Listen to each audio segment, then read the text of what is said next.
ఇన్ని అద్భుతాలు ఉన్న నగరం అధ్యక్ష ఇది.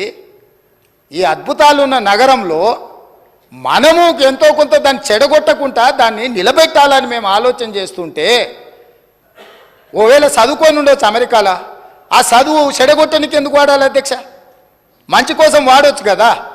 ఇప్పుడు మనకు ఒకవేళ చదువు ఉంది, అవగాహన ఉంది, ఏదైనా ఉంది అనుకోండి అధ్యక్ష, మీకు చిన్న మాట చెప్తా అధ్యక్ష. మన అనుకోకుండా బట్టల షాప్ కొని ఏదో కొనుక్కుందామని అండర్వేర్ డ్రాయర్ తీపిస్తే వాడు మంచి ఇంగ్లీష్లో మాట్లాడుతుండు. నేను అడిగినా, ఇంత మంచి ఇంగ్లీష్ ఉండి అండర్వేర్ డ్రాయర్ అమ్మే పని ఏం చేస్తున్నావు అంటే, నేను కూడా కేటీఆర్తో పోటీ వాడి మాట్లాడగలను సార్. మాటలు నాలెడ్జ్ కాదు, లాంగ్వేజ్ నాలెడ్జ్ కాదు. నాలెడ్జ్ వేరు, లాంగ్వేజ్ వేరు. లాంగ్వేజ్ ఈజ్ ఓన్లీ కమ్యూనికేషన్ కోసం ఉండేది. అంటే నీలాకి ఇంగ్లీష్ వచ్చిన వాళ్ళు ఇక్కడ హోటల్లో ఫుడ్ ఆర్డర్ తీసుకున్నటోడు ఆడికి పోతే నీలాగానే ఇంగ్లీష్ మాట్లాడుతూ ఉంటాడు. మేము ఎప్పుడైనా కొంచెం మంచి హోటల్కి పోతే వాడు వచ్చి మెనూ ఇచ్చేసి మంచి ఇంగ్లీష్లో మాట్లాడతాడు అధ్యక్ష. సో దాని మాత్రాన మాత్రే అవుతాడా?